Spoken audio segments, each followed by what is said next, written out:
Jeff, thanks for coming on. I really appreciate you taking the time to have a conversation with me. Would you mind telling us a little bit about yourself before we get started? Yeah, sure, Tom. Well, thanks for the invitation. So my name is Jeff Deuble. I live in Sydney, Australia, and I've been a Christian. I was brought up in a Christian home, and that's been my faith heritage. And there's a journey that's been a part of that. And more recently, I guess, part of that journey's included me having a non-Trinitarian understanding of the Christian faith. But yeah, no, look, it's been a journey that's continued on and taken a few twists and turns in the whole period. I'm married and I've got 3 boys and 6 grandkids. Cool. So the topic today was reasons to believe in Unitarianism or Christianity or any of those topics. So could you tell me what your position is on Unitarianism? Why do you believe that is true as opposed to Trinitarianism? Yeah, okay. Well, that's a much more recent part of the journey. And I think most Christians that grow up in, the church are basically just fed the orthodox understanding of Jesus, that he is a third person, or he's the second person in the Trinity, that he is co-equal, co-essential, and co-eternal with God, and is himself fully God, and that as a man on earth, he was both 100% human and 100% divine. So that was the orthodox view that I was taught and that I believed until fairly recently, when my brother actually came to me one day and challenged that view.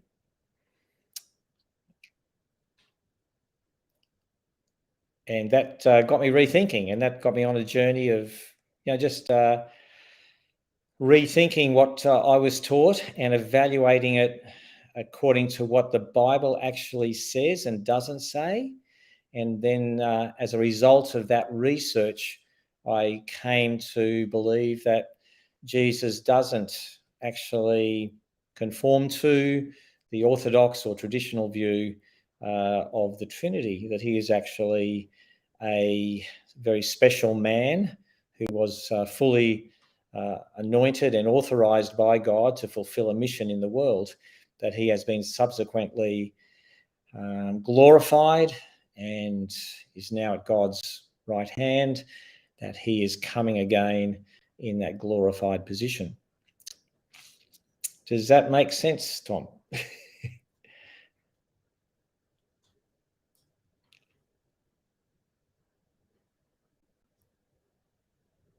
I believe that does make sense, but the question would be, why specifically do you believe that God or Jesus is not God and vice versa? What reasons do you believe there are for Trinitarians to hold that position, and what reasons do you have to reject that position? Yeah, okay. Good question. I guess the simple answer is that I don't believe that position, that orthodox position, is what the Bible teaches. I don't believe Jesus ever claimed he was God.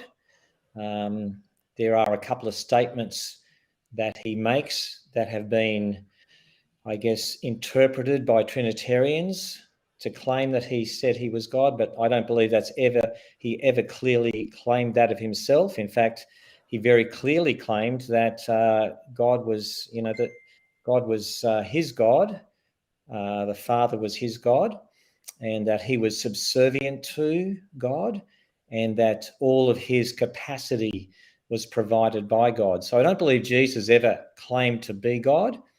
And I don't believe actually the New Testament ever clearly claims that of him either, that the New Testament writers actually believe that. Now, in the New Testament, over 1,300 times, God is referred to and identified as the Father. And Jesus is only possibly identified, it's contentious, maybe between 0 and 12 times.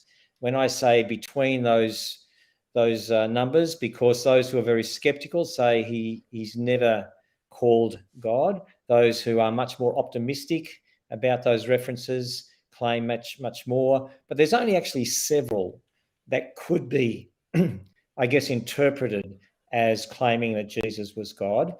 And those are very problematic. They're problematic either textually, or they're problematic in terms of the translation bias, or they're problematic in terms of the interpretation. So, really it's a very thin basis for understanding Jesus to be God. And of course, the first century Jews who wrote the New Testament had an Old Testament understanding of who God was. They were fully, completely monotheistic, and there is no indication in the earliest history of the church that they taught anything other than that. In fact, if they would have come up with a Trinitarian understanding of Jesus, that he was fully God, you would expect that that would have caused all sort of ruptions and quarrels and issues within the early church that was mainly Jewish. And even though in the New Testament we read of many controversies, about meat sacrificed to idols, about what day to worship God, about, all sorts of things, circumcision, we never see any controversy about who Jesus was in terms of him being divine or a deity. And what significance does it have one way or the other, whether or not God was, or Jesus is a Unitarian or Trinitarian God? What significance does it have to Christianity? Yeah, now that's a very good question, Tom, because the response to that is varied indeed. So I've written a book called Christ Before Creeds, and basically I put the case for Jesus not being God, the biblical case for that. But I finish by saying, at the end of the day, when all is said and done, let's keep this in perspective. It ultimately doesn't matter a great deal. The most important things about Jesus in terms of, his mission, his message, his life, his death and resurrection, all of his teaching, all of his example, the things that are most important don't really rely on whether he was God or God's anointed.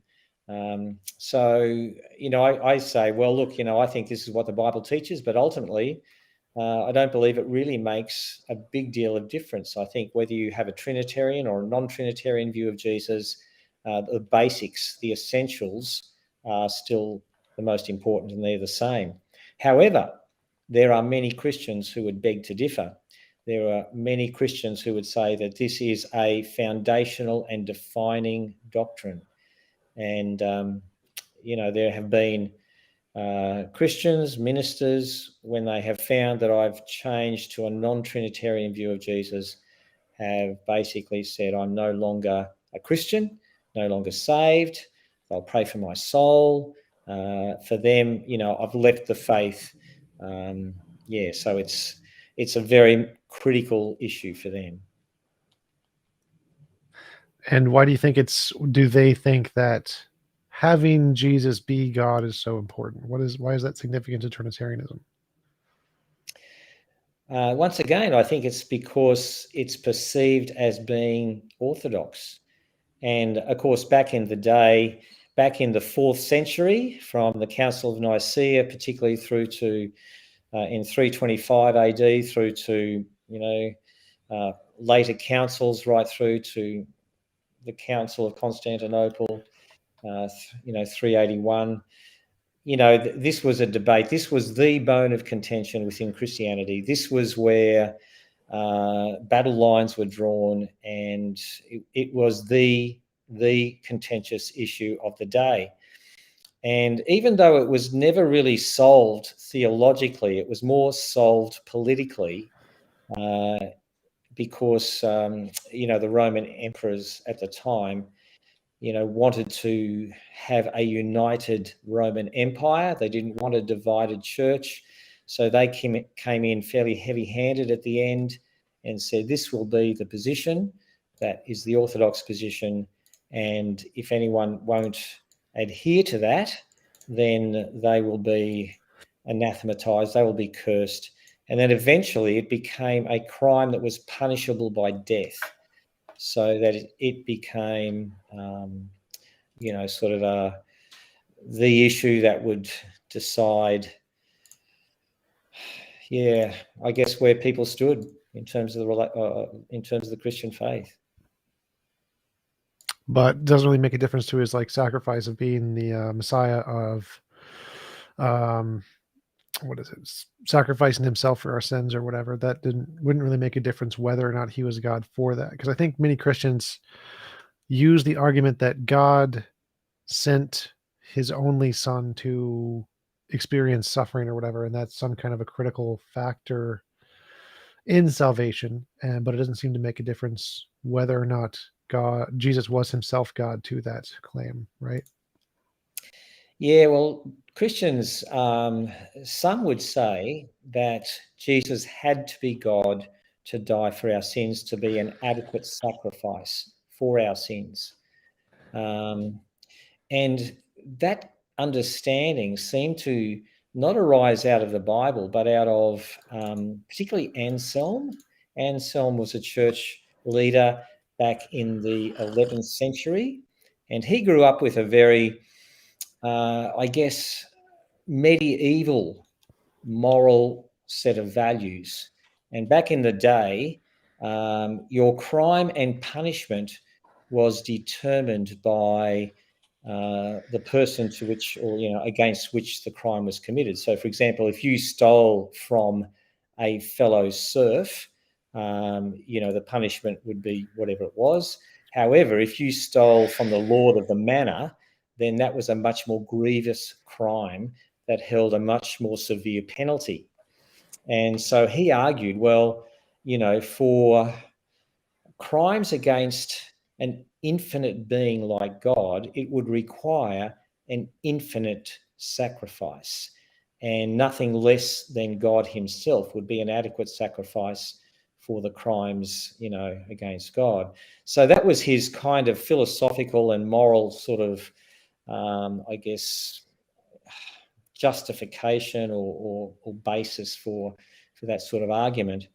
But I don't believe that's how the Bible teaches. I think the Bible always says that it was a representative death, that Adam in his sin as the representative man brought the curse upon all of man, and Jesus as a second Adam or second representative man through his obedience to God brought the salvation that was due. And of course, either way, God suffers. I mean, as a parent, I know if my child was suffering, I would suffer.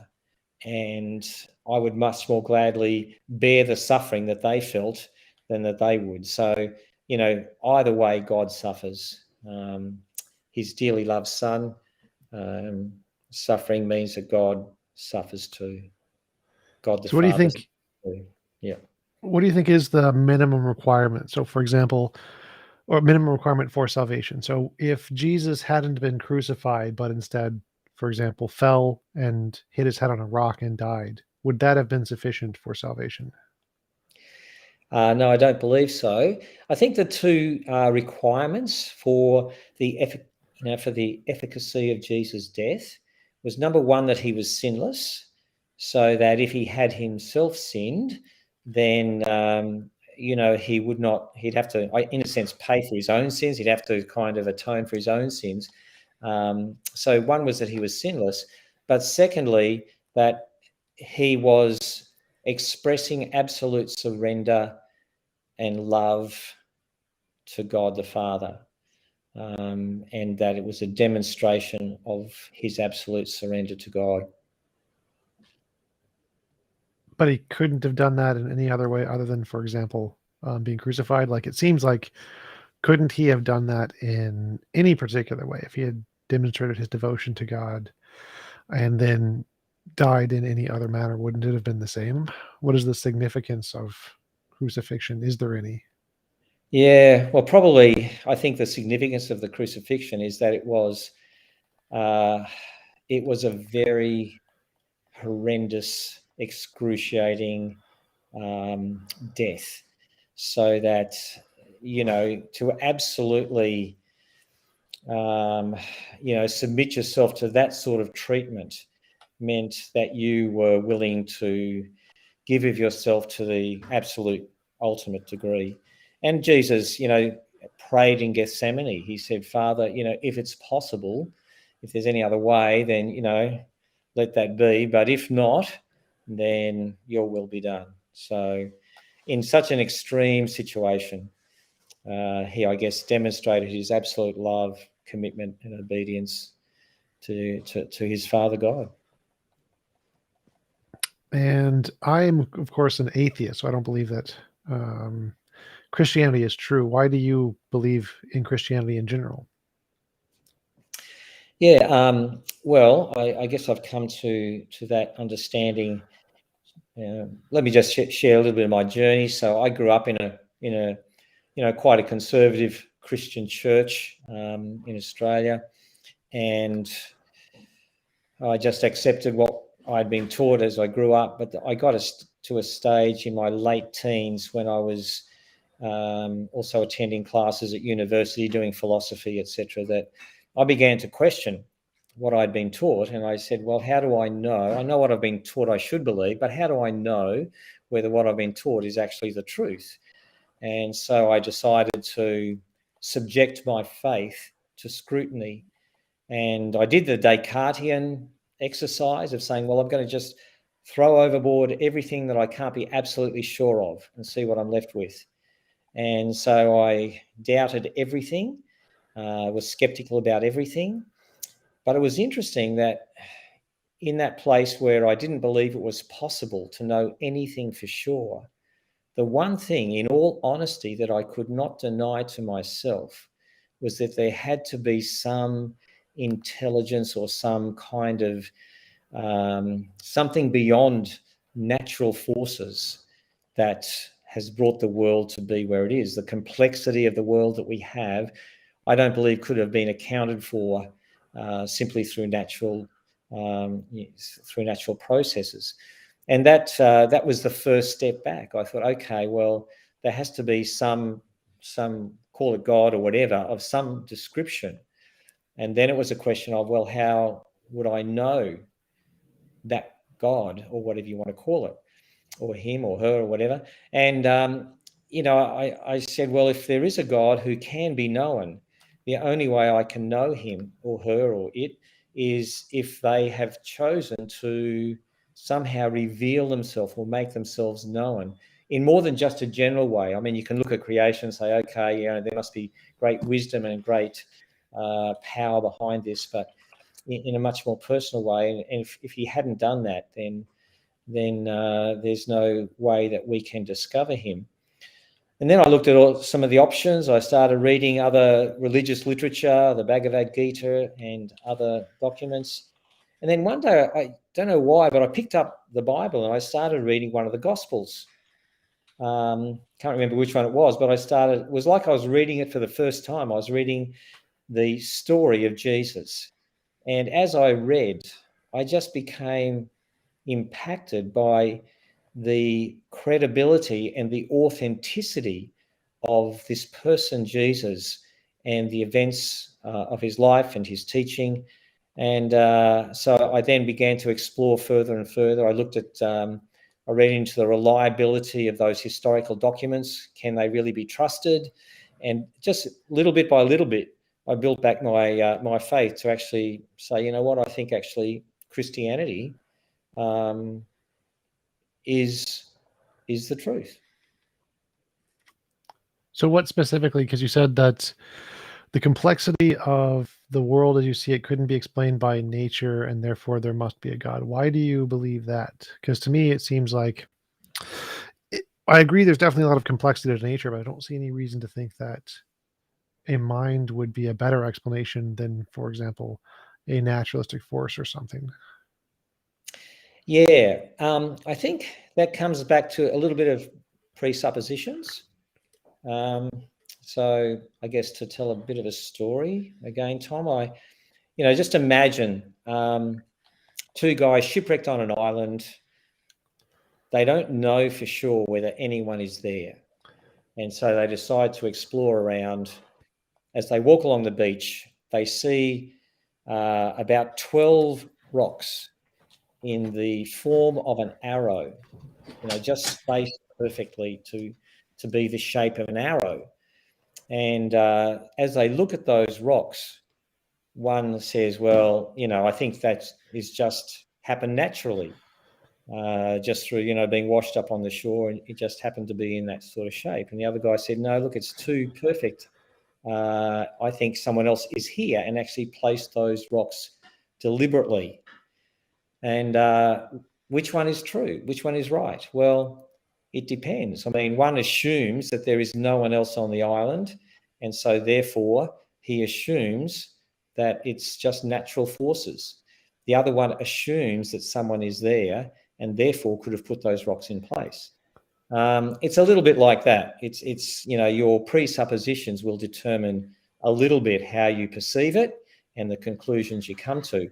Having said that, I do think there is incredible evidence that there is not only design but a designer. I think probability is such that just that we have a universe. If you accept the Big Bang Theory, for example, that we have a universe that can actually support life as we know it. The probability of that, when you look at all of the factors that had to be just right in that initial explosion to get to that end, is quite incredible.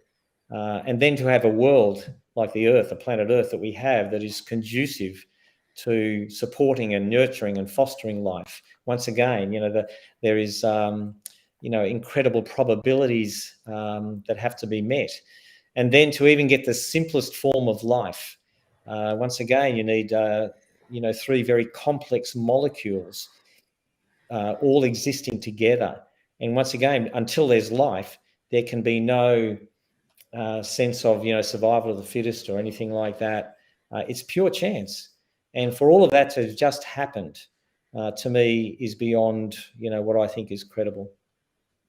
Well, what do you mean? Because if I see any particular object, let's say a rock or a stalactite or a stalagmite or just some object, I wouldn't know if it was created by a mind or created by a natural process unless I had something to compare it to. So, like, if I see an arrow, obviously, I think arrows are not something that comes about by natural processes very often.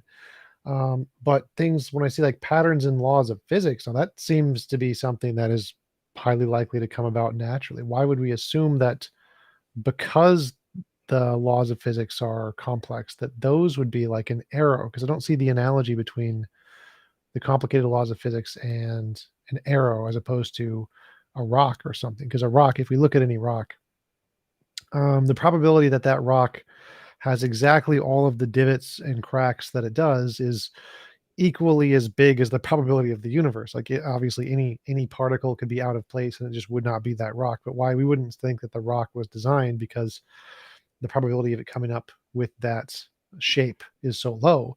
It's just a natural process as far as we can tell. And so it seems like we would need some reason to think that seeing this level of detail would indicate a mind as opposed to just being some natural process. And I don't see the connection to that part. Yeah, I hear what you're saying.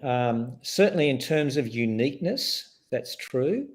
A rock is unique, and there's no I guess reason why its uniqueness should be designed as opposed to the uniqueness of anything else. But in terms of complexity, in terms of that which needs a level of functionality, I think the analogy breaks down, and the complexity and the functionality to me is different to uniqueness. And even the laws of physics, I mean, we assume that they're givens and that they're natural, but that's an assumption. That's not something that we can know. We have to assume it. Well, what do you mean by functionality? Because I don't see any like functionality to the laws of physics. They just are. Maybe like the functionality of a river or something. It just is. It does stuff. But I don't understand the comparison between laws of physics being functional as opposed to like a rock being functional or an ocean being functional. It doesn't seem like there's any difference between laws of physics and any other natural phenomenon we see. Yeah, what I'm saying is that that a rock that is sitting there just is. It doesn't actually function. It doesn't actually have any sentience. It doesn't have any sense of purpose or functionality. It just sits. I think that's very different to comparing that with other organisms, and I think laws of physics do have a functionality. There is an action. There is an outcome. There is even at times a purpose behind them. What do you mean? Because I don't see any difference between the laws of physics and a rock, for example. Those seem to be like the same. I think like the laws of physics would be more similar to a rock than to a conscious agent. Well, I mean, in one sense, you could say, look, they're both givens. But yeah, I just see there is a difference, and also, just to extend that a little bit further, just in terms of purpose, if there is no creator, if there is no mind or purpose behind what is, then the whole question of meaning has no meaning, ultimately, as you know. I mean, we can make our own meanings, we can choose meanings, but ultimately there is no ultimate meaning. There's only there's only the meanings that we choose to make up. And to me, that's a very difficult position to live consistently with. Well, I'm not sure I understand what you mean there, because I think like there are lots of models of meaning and purpose that don't involve a god. Like there are many religions like the Buddhist religion and the Jain religion where meaning and purpose are like laws of the universe, like fields, karmic field or whatever. And so I don't understand why we would need a god being to have meaning and purpose. And I think it actually kind of diminishes the meaning and purpose a little bit. Like having another being determine what your life is seems to have less value, less meaning, and less purpose than you being able to decide for yourself. And so I think that, from my view, if because I'm a moral realist, so I believe in objective morality, and I think that objective morality is better explained by something like a law of physics than a god, because if a god determines meaning and purpose and value, then that seems more like slavery than it does a true kind of value. It seems like the something more like what Buddhism describes, where value is inherent in the universe and inherent in individuals, would be a more accurate description of what I think value and meaning would have to be if they were really objective. Yeah, well, I hear what you're saying. It's just the thing is that there are different belief systems which apportion and understand the world differently, and therefore would put different meanings to it. But be it Buddhist or Confucian or whatever, there is it's attached to a belief system, and ultimately to be it a moral objective morality or an objective being, that there is a basis upon which you can have ultimate meaning. If the universe is simply the result of laws of physics, randomness, chance, whatever, if it's just an impersonal entity, and it's derived impersonally, that's its origin, then it ultimately has no meaning. It doesn't have any ultimate meaning. It can only have ultimate meaning if there was a purpose behind it and through it. That's my take on it. Does God have a purpose? Well, he's purposeful, yes, and he has a purpose. I believe he has a purpose in creating the world, and he has a purpose for our lives. I believe that very strongly. I mean, like, is there a purpose behind why God exists? Well, that's the thing. I think that what you have is you have basically two options. You really only have that you have an impersonal beginning or a personal beginning. I would And agree. so, yeah. And so what I'm saying is that if you assume an impersonal beginning, then ultimately there is no purpose or meaning if it's impersonal. But if you have a personal being that was there who created it, then he is the one who has decided and determined what is and why what is. And so there is that ultimately he is the source of all. So he pre-existed the impersonal universe. Well, that's why if we had just an impersonal universe, it would pre-exist everything. It would pre-exist Yep, absolutely. cognition. But I don't see why meaning and purpose couldn't just be like a law of physics or something. And then they would be integral parts of reality. And so it seems like you would have meaning and purpose just fine in a universe that had them built into the fundamental nature of reality, even if there wasn't a God who dictated those things. And if there was a God, it seems like that makes meaning and purpose harder, because then the God isn't given meaning and purpose by something else, something prior to it.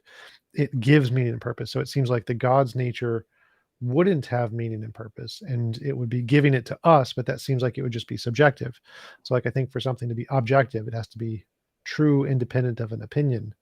And so like the things that I think of that are objective are like the law of gravity, law of electromagnetism, the fine structure constant. Those are objective, and I don't think those are decided by or based on anyone's choices. And so I think that if we were to ground meaning and purpose in the choice of anyone, including a God, that would seem to diminish its value and make it subjective. And so I think that I don't understand why it's not just you, many Christians believe that you can't have objective meaning and purpose without a God. But I don't understand that, because it seems like if it was just a law of physics, then it would be even more objective than if it was given by a God. I'm trying, just taking a moment to understand what you're saying. I guess my question would be how can you, if it's an you're saying there's an objective morality, Yeah, that is like a given law. like a law of physics. I wouldn't say it was given. It's just like, I don't think gravity was given. It just is a thing that exists. Well, yeah, okay. So it's a pre-existing thing. Yeah. Then how do you account for the differences in understanding or the differences that people have in their morality? Well, I think people have as a social construct, for example. Well, I think people have different understandings of all kinds of things. There are people who believe the world is flat. Obviously, it's. I don't know what your position is, but it's round as far as I can tell with all the evidence. And so, even if people may disagree on the evidence, that doesn't change the objective fact that it's true. And so, I think that the fact that there is a different interpretation of what morality may be from a social perspective doesn't mean that there isn't some objective truth there.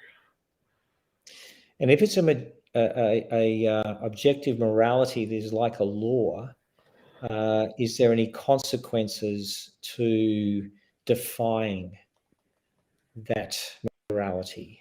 There Is there may or any ultimate accountability? there may or may not be, but I don't see why that would matter. So, like, I don't think something is wrong because there is an accountability there. I think it's wrong independent. So like, I don't think killing a baby, for example, would be wrong because you were punished for it. I think it was wrong, and because it was wrong, you were then punished for it. And so it seems like the morality and whether or not objective morality exists is independent of whether or not you're punished for disobeying the morality. Yeah, and once again, we're getting into a very philosophical sort of debate here, which which I'm not saying isn't in some ways valid, but it really gets down to it's very difficult to determine whether your understanding of morality or my understanding of morality is whether one is more valid than the other. It's very difficult to prove that. You can have your opinion, I can have mine, but it's very difficult objectively, scientifically, or whatever to prove your opinion as opposed to mine. And that's often the case. And as I said, it gets back to two people seeing the same thing, the same arrow, but because of their presuppositions, interpreting it very differently and coming to very different, sort of understandings and conclusions. So, I think it's ultimately, it's some of these philosophical debates really don't go anywhere because there's no way of ultimately checking or deciding whether it's valid or not. And I would say that's where we need to get to a different place and to say, okay, what's the evidence? What's the evidence that Christianity is true? What's the evidence that it is, historically credible? What's the evidence that Jesus was who he claimed to be, that he died, that he rose again? Can we assess that in terms of historicity?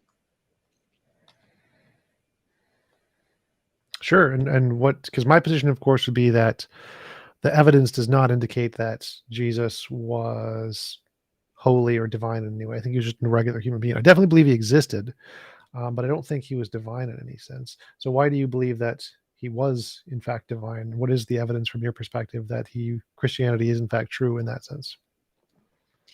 Yeah, well, once again, I just come back to some of the basics of the historicity of Jesus, the reliability of the documents, scholastic opinion that Jesus, historically, existed, that he did die by crucifixion. That's pretty Yep, I much agree. validated, and his resurrection is one of those more contentious, beliefs. But I believe that once again, the evidence is very strong. It's not what would be expected in terms of natural processes, but the evidence is very strong, and the evidence would then say that this is the most plausible explanation for what has happened, and therefore, gives credence to the whole story. Well, why would that be the most plausible explanation? Because I think that's the part that I would disagree on. I think that when we look at evidence of miracles in the Bible, I consider them to be about as reliable as the evidence of miracles in the other document from that same time period, the Iliad, the Odyssey, the writings of Plutonius, or Pliny the Elder, Pliny the Younger. They all had writings that included miracles. Like those historians wrote about the founding of Rome and included Romulus and Remus being raised by wolves. Now, I don't think that actually happened. And the reason I don't think it happened was because I think in terms of history, the only kinds of reliable claims that history can justify are claims of things that have already been demonstrated to exist independent of our imagination. So that would mean not miracles, magic, mythical creatures, the paranormal, supernatural, or UFOs. Any claims of those kinds seem to be rejected historically, even if because there's lots of them throughout history. But it seems like the consensus of historians is that those kinds of claims are not reliable to be taken seriously based off historical testimony. And so even if we do have evidence of the more human aspects, Jesus existed, he was crucified, he was buried, it doesn't seem to imply that we should also trust the resurrection data any more than we should trust the data from Hinduism or Buddhism or the miracles of the other religions, which we also don't accept. Once again, I think you do it in, an injustice to say that the gospel records of Jesus' life, his miracles, his resurrection are basically the same as a lot of those other myths. I think that that's a very biased opinion, which doesn't really look at the facts around the historicity of those things and the reliability of the evidence. So I think that's a very biased view to put them in the same category. The second thing I would say is that, well, just to jump in, could you explain why? So because I see them as the same. I think that all claims of miracles, magic, mythical creatures, et cetera, are the same or start as the same inherently. So why would they not be the same in the case of Christianity? Well, once again, I think you're just stating your presupposition. You are ruling out of hand any possibility that anything, sort of supernatural, paranormal, whatever, can ever occur. Well, I didn't say that. Be it historically or be it in the present. So, for example, there are many, many people. I think the statistic would say that about 40% of Americans have claimed that something miraculous has happened in their life. Now, sure. I know that the definition of miraculous is a very broad and vague thing. So, and probably a lot of that stuff, they're just saying something very unusual happened. But there's many accounts of things that happen very unnaturally or that, cannot be easily explained. So if you just say anything that's not in the normal trend of cause and effect, anything outside of that has to be suspect, then you are already ruling out a lot of empirical evidence. So it's the same thing. If you're just going to say, well, look, I think it's all a bit of just make believe, then that doesn't take into account the actual specifics of each case. And I think the specifics around the Christian supernatural, in terms of the life of Jesus, is very historically well tested and validated. So I don't presuppose that those things cannot happen. Like my position is that we could potentially verify them in the present if they made novel testable predictions. So if you had a novel testable prediction of any miracles, magic, etc., and they were confirmed, and that is evidence that they do exist. In fact, there's a journal an academic journal of parapsychology where they try to show that parapsychological events are in fact real using the scientific method. But I think the problem is that we know that there are tens of thousands of fallacies, biases, illusions, delusions, misconceptions, things with the human brain that do not work very well. And I agree that there are many, many accounts of mystical occurrences happening to people, but it seems like those are better explained by those tens of thousands of fallacies, biases, and illusions and delusions, because those are extremely common. One of the ones that I think is the most well known is called a bereavement delusion. A bereavement delusion is when you have a emotional connection to someone and they die, you can hear them, see them, touch them after they have died. And it happens to about 60% of elderly people who lose a loved one. They can see, hear, touch their dead loved one after they have passed because of how the brain works, not because they're actually there, not because they have a soul. And if you don't know what a bereavement delusion is, this is going to be an extremely profound experience for you. You're going to call it mystical, miracle, whatever, because you don't understand that it's just this particular kind of delusion in the brain. And so I think that unless you already have a way to filter out all of those, I don't think that those experiences count as evidence for the miraculous. I think that they are just most likely explained by the delusions that we already have a very strong evidence for. Okay, yeah, no, I hear that. And look, I'm not saying that that every miraculous thing that happens, using the word miraculous, any unusual, atypical thing that happens, is necessarily a supernatural or a miraculous event. I'm saying that a lot of those would need to be discounted. But if you don't accept that they can exist in any way, then you automatically are dismissing every such case. So that was my point. Now, Oh, if you I would get back to agree. I would agree with you yeah, there. I don't okay, yep, I don't sure. dismiss them as impossible. They are absolutely possible, but I don't think there's any evidence for them. And I think that's the position of most scientists.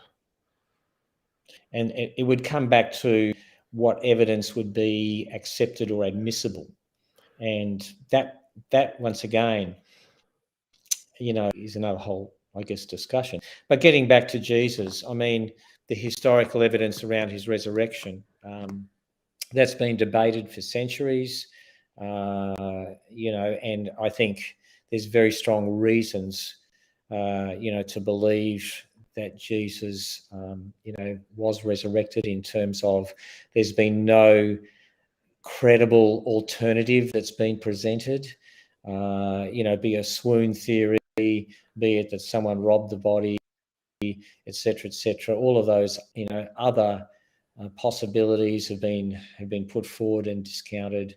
I think the fact is that the fact that Christianity grew so quickly at the very place where Jesus was said, to have died and risen again, that the disciples all claimed that they saw Jesus, that they were willing to die for that. There was just there's a lot of evidence that would have to be discounted, in all of that. Well, so I think that your first question is like, what counts as evidence is an important question. And I think that what counts as evidence is anything that can differentiate imagination from reality. So the important thing is, can you filter out those 10,000 fallacies, biases, et cetera, et cetera? And in the case of the gospel testimonies of the resurrection of Jesus, it seems like those can be well explained as a bereavement delusion. Bereavement delusions are extremely common. They happen to a large number of people. They happen to collections of people together.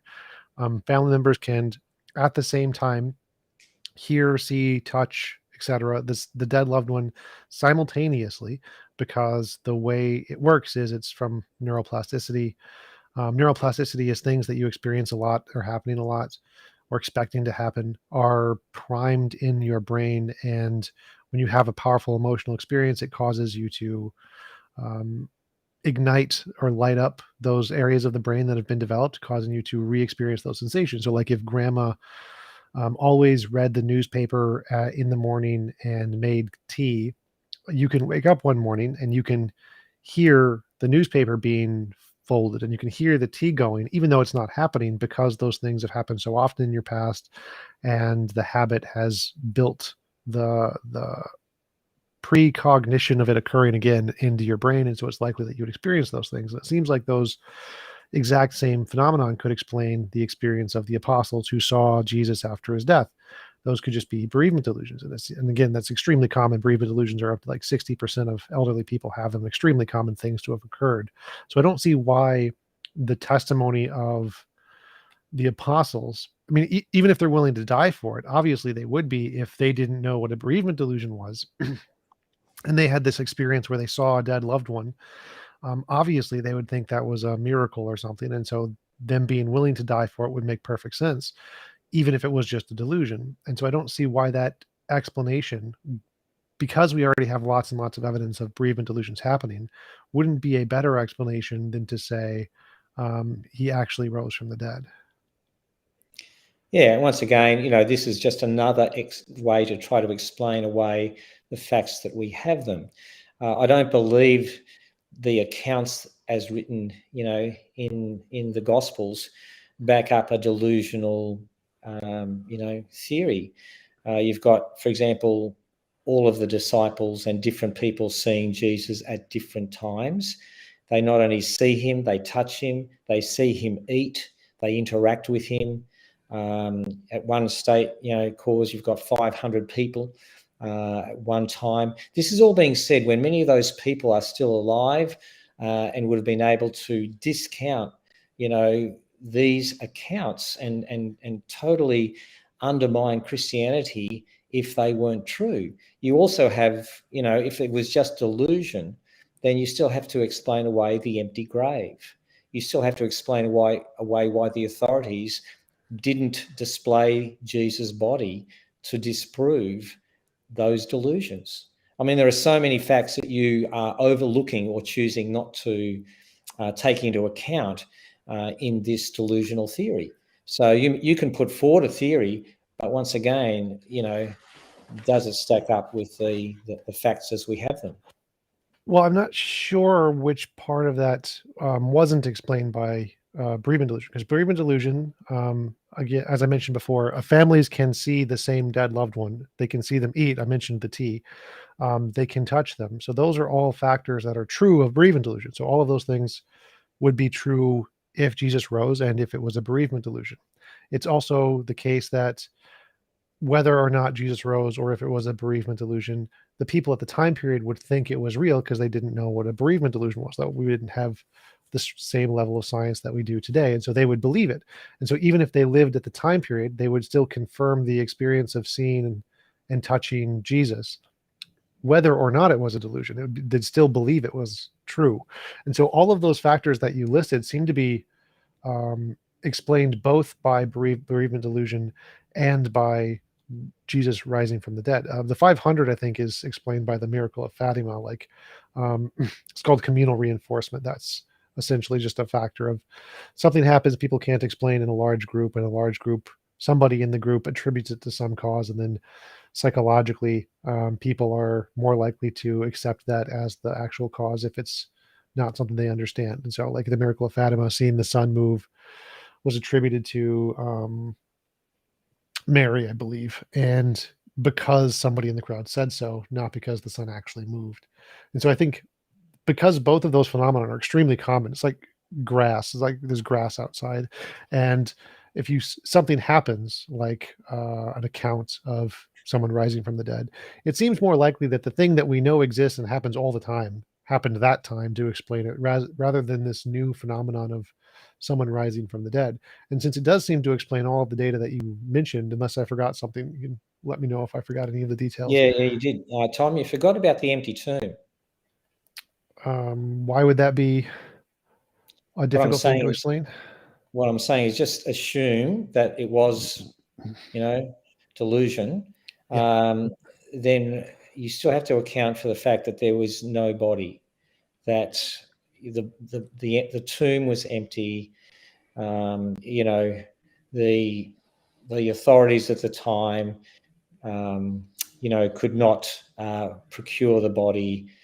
The Roman soldiers at the scene, it's there is a body missing. So you have to explain that in some way.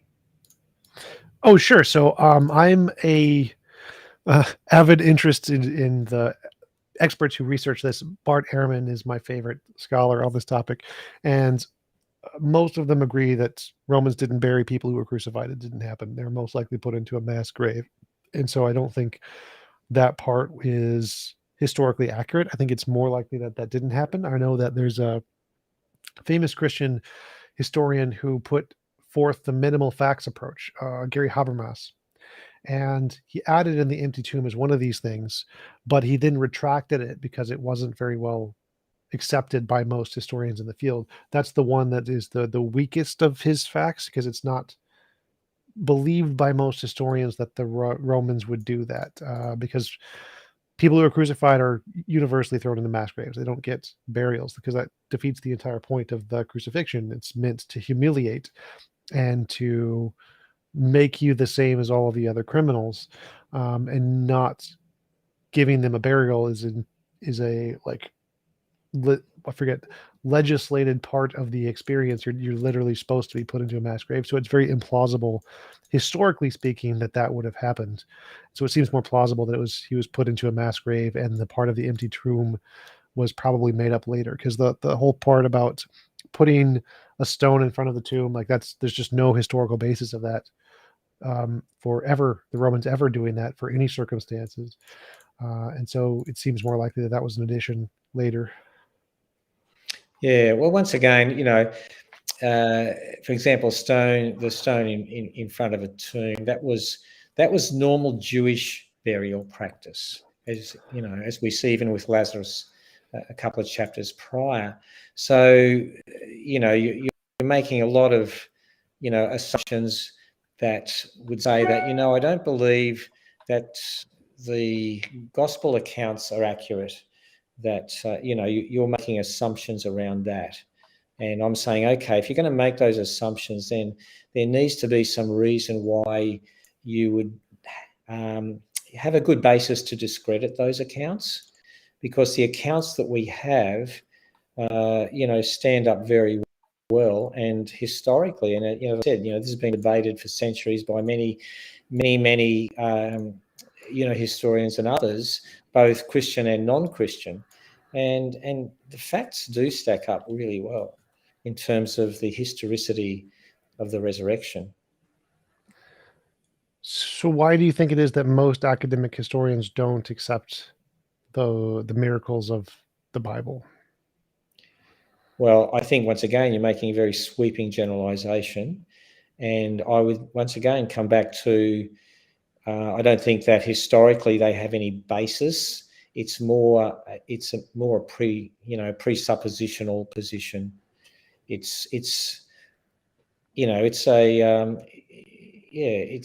a presupposition that says such things don't normally occur, therefore we don't believe they happened. Wasn't that just induction? No. Because if I said there was a leprechaun that stole my gold bar or something, it seems like we would conclude that this probably didn't happen. Probably I'm making things up, or I had a delusion, because we just don't have any past evidence of leprechauns. And so if there was some new event like a resurrection, it seems more reasonable that unless we have a novel testable prediction or some kind of repeatable verifiable test, to probably believe it was more likely a delusion, because delusions are really common. This is a thing that happens all the time. And so we would probably attribute any of these new things like miracles, magic, leprechauns, unicorns, fairies, etc., to be caused by something extremely common like a delusion, because that explains all of the data, without actually needing to think that it really happened. And to think that it really happened probably would require something more reliable than testimony, because testimony isn't very reliable. Like in a court of law, if I went to a court of law and said that my aunt was killed by a dark wizard who used the Avada Kedavra spell from Harry Potter, it would just immediately get thrown out of court. Like no one would take it seriously because there's no precedent for magic. I'd first have to demonstrate magic was real, independently of my testimony, for it to be taken seriously. And I think the same thing applies to historical testimony, that if there's a historical testimony of a miracle, it's kind of like going to a courtroom and saying somebody performed a miracle to steal my gold brick or something. The courtroom's just going to throw it out, just like the historians are going to throw it out. Because if we don't have any precedent that the event actually exists independent of our imagination, and we have tons and tons and tons of evidence of the same kinds of event being explained by our imagination, it seems like the historians and the lawyers are more rational to say that it didn't happen, because we know that there's a really common phenomenon of people making things up that are very similar, and there's apparently no evidence that miracles can happen independent of these experiences. Once again, I would say, people can explain away or give explanations, all sort of fanciful explanations on events that happen. And of course, that tends to come back to, okay, well, is there any evidence to support those claims? That's what you come back to. So, and look, science itself is inductive. It's not just deductive; it's inductive. And just because things have always happened in a certain way doesn't mean that they're necessarily are going to continue to happen in that way. There's a good probability that that'll be the case, but there's no absolute necessity for them to. Sure. I think Bertrand Russell was the one who talked about, sort of the hen in the hen house, and he just, based on induction, assumes that the farmer who comes to feed him every day is going to continue to feed him every day until the day he comes with his axe and chops his head off for Thanksgiving. So, whatever we're looking at, there's always a sense of induction. And look, that's, look, I'm saying these things can be explained away if you really want them to. I'm just saying that, these things have been explored. But once again, you need to take into account the historical evidence that we have and decide whether that evidence, is credible and whether it's the best explanation for what we see or for what we have. Just to come up with a theory that says, look, this has explanation and has explanatory power, doesn't mean it's right. And I just think that, okay, you can have a bereavement delusion and use that as your theory to explain it away, but I don't believe it explains away some of the facts very well at all. That's my opinion in terms of if you're looking at it objectively. I don't think it does explain away, even if you do want to dispense with some of the historical accounts and say, oh, well, it was a mass burial, et cetera, et cetera. I don't even think that explains it away. I don't think it's an explanation, but to me, it's not the best explanation for the facts, the historical facts and accounts as we have them. And therefore I say, what is driving the bias? You might say, well, my bias is being driven by certain things, and I could equally say, well, I think your bias is as well. And I think at least the historical facts and evidence that we have, deserve to be taken on their own merits. Gotcha. Well, we have been going for about an hour. It was a really great conversation. Appreciate you coming on. We have a few questions from the audience. The Pope of Atheism asks, can we differentiate Jesus's claims from third-party claims about Jesus? Not easily, because it was, well, I'd say, sort of eyewitnesses and other people who also made claims about Jesus. And Jesus himself never wrote, his thing. So, yeah, what Jesus said was what was recorded that he said. So, that's not easily discerned. Gotcha. Don Fullman asks, thank you for the super chat. How does the guest explain the problem of God not showing itself over the past 2,000 years? Can you just repeat that? Sorry. How does the guest explain the problem of God not showing itself over the last 2,000 years? I think it's like asking if God is real, why did miracles stop 2,000 years ago or something along those lines? Yeah. Well, that's where I'd say I don't believe they have. I mean, I've read many accounts of miracles. There have been things that have happened in my life personally that I believe have been miraculous that I don't believe I can explain anyway by natural causes.